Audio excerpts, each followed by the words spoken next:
Hi there, my name is Junebug, and today I'm going to be talking about 8 tips to get started in mutual aid movements. If you're new to mutual aid movements, you know that sometimes it can be hard to get integrated. It can be hard to figure out what all you want to participate in. There are so many options in lots of communities, and sometimes it can seem like what you're looking for is just not there. If you're recently radicalized, this is a great way to get involved in your community and in your movements. Number 1, list 3 things you're passionate about. One of the parts of joining radical movements or leftist movements is it can be very overwhelming by all the bad in the world and all the options of what you can work on to make the world better. For me, I did this the wrong way, which is part of why I'm giving you tips on how to do this. If you don't know my background, I'm a mutual aid organizer in my local area and have been part of mutual aid movements for about, 5 years now. I'm by no means an expert, but I'm going to send you in some directions to help you get set up in your local mutual aid movements. First things first, you need to find 3 things you're passionate about.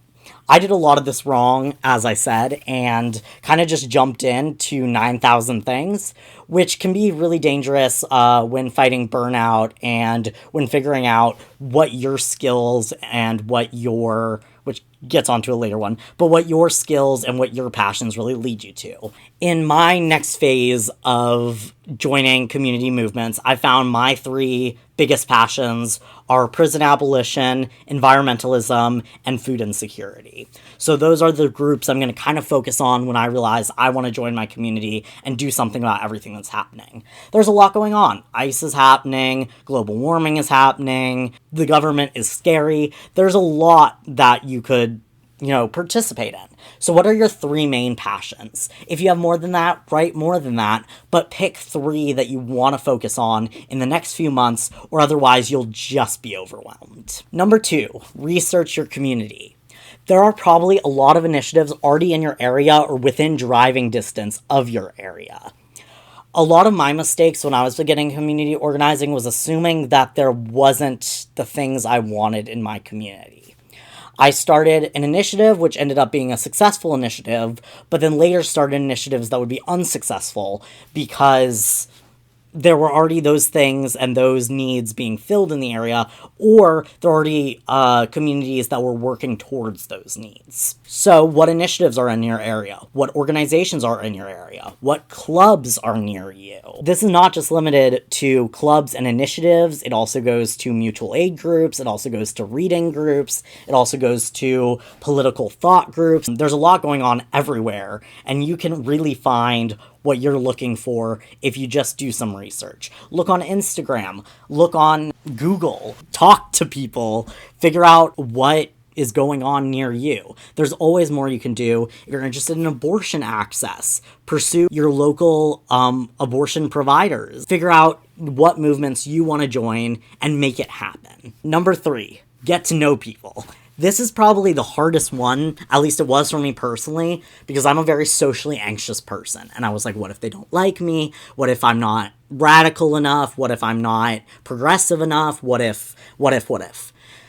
Put all those aside and just get to know people. Knock on your next door neighbor's door and bring them some muffins. Go to 1 meeting. Go to 2 meetings. Go to your local event that serves your demographic, whether you're trans, a person of color, or another minority. Go to that local event and try and find like-minded people. People who are like you and care about the things you care about.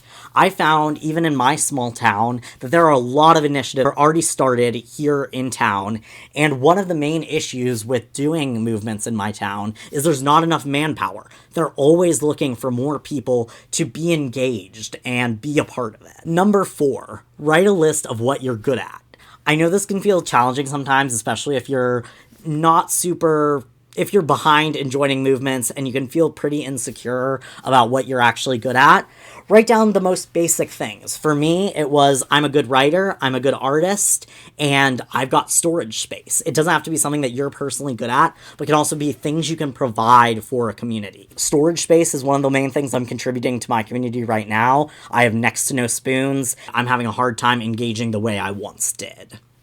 Of course, I'm reading books and trying to heal myself to remedy that, but there's a lot I can still offer. I'm still offering a lot of storage space for my local movements to put things they need. Anything you have to offer, write it down in a list, come back to that list later, write more down. And you can even bring that list to meetings with you, and when they're saying, hey, does anyone here know, is anyone here good at making a banner? You can be like, me, I'm an artist, I would love to help make a banner. The only limit is your imagination. There is so much you can do and contribute to your community, even if you're not wealthy, even if you're not living in a big place, even if you're not super artistically inclined, you've got something you can contribute to your community. Number 5, offer your talents and services. That kind of goes along with step 4. Once you have that list written, you can bring it to your local meetings, to your neighbor, to anyone you got to know during step 3, and be like, hey, these are kind of my talents. How can I help with the movement? I'm not super confident in protests, but I want to do something about ICE in the United States. Offer your abilities, and I'm sure an organizer can get you pointed in the right direction. If it's not useful to one group, it may be useful to another group. So don't give up just because there's another artist in this group. Ask the artist if you can work with them. There are many ways to collaborate on things that you're good at with other people. It doesn't have to be, oh, the one artist guy is going to do everything. Work with that person. And if the group doesn't seem to need your help, which is rare, anything movements are looking for manpower, please just keep trying. Just keep bringing your services and saying, this is what I've got. How can I help? How can I collaborate? How can I work with you in the way we collectively view this movement? Number 6, read on your topics of interest. I know it's really overwhelming because there's a lot of literature out there, there's a lot of zines, there's a lot of movies, there's a lot of YouTube videos you can watch that will tell you more about your movement. But if you've got it narrowed down to 3 things, then that can help you get a jump start on what to focus on. Of course, I can't read every book there is about environmentalism, but now that I know that environmentalism is a thing, I can get started on braiding sweetgrass. I can get started on some of the books that have been recommended to me or some of the books I found online and get to know more about my movements. Also, in addition to this, you can, if you're not prone to reading, you can also find audiobooks. The great book, Mutual Aid by Dean Spade, is a great book. You can get started on knowing what is mutual aid and how can you get started. Number 7. This is kind of repetitive, but get out there more and make more connections. If you only went to one group in the earlier steps, try another group. Try something you haven't done before. Go on a walk without headphones and get to know the people in your community. Look up statistics about your community, about needs in your community, and get to know people in those niches. There are so many ways you can get involved, whether it's in person or online, that honestly, again, the options are endless. For me, I'm really interested in prison abolition, and there's only one local prison abolition group that doesn't meet very often, and I was like, oh no, how am I going to start towards this passion of prison abolition? I started reading, and I started looking online. There are lots of initiatives that help you write to incarcerated folk and work on these things through Zoom. So it's not the end of the world if there's not something local or there's not something right within reach for you. There are options, I promise you. And number 8, this is a hard step. So this is kind of like a bonus. It's an option for getting to know people. It's kind of like an addition on how can you get to know people. If you really want to get to know more people in your movement, but you're not feeling like you have time at meetings, or not feeling like you have times at food handouts, or not feeling like you have time because your neighbors are always heading to work when you go over to see them, invite them to something else. Hold a craft night. Hold a gardening night. Hold a workshop at your house and have someone from that movement come talk to your friends about that movement.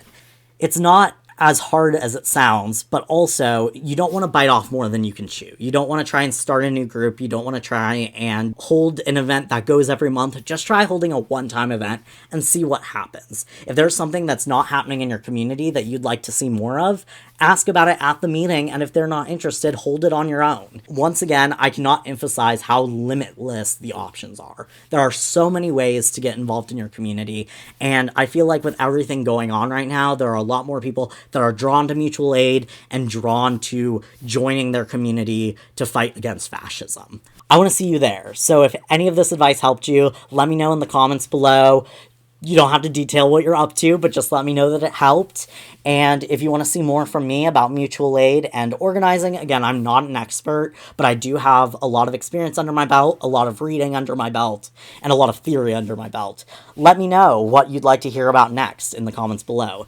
In addition, give this a like if you liked, and subscribe if you want to see more content like this. I really enjoy talking about mutual aid. It's one of my huge passions in life, and as I'm certainly somewhat benched by choice, really low on spoons and unable to help with a lot of things in my community, I'm looking for ways to connect with people that are within my range. There are always ways to connect with people, even if you're feeling low on spoons. There are always ways to connect with people like YouTube. Make a YouTube video about what you know or what you want to know.